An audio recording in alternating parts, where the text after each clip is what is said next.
Oh, good evening, Ireland. Good evening, the world. I'm Pat Higgins for the Department of Credit Reunions. And a particularly good evening to you if you're watching to Daniel Brian Byrne. Do you remember me, Daniel? Well, maybe you don't. But we certainly remember you. Oh yes, Daniel. We remember it like it was yesterday.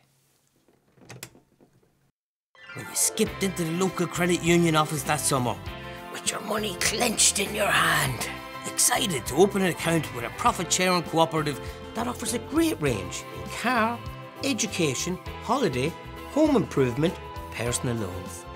Well, Dan, I don't know who got into your head, or what the big boys were promising you, or why you haven't been back into us in a while. And well, frankly, I don't want to know. But what I do want to tell you, Dan, is that your money is still here. It's here. It's waiting for you.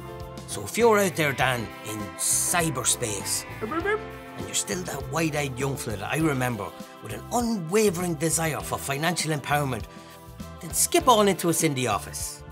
You know where we are. We'll be waiting for you, Danny boy.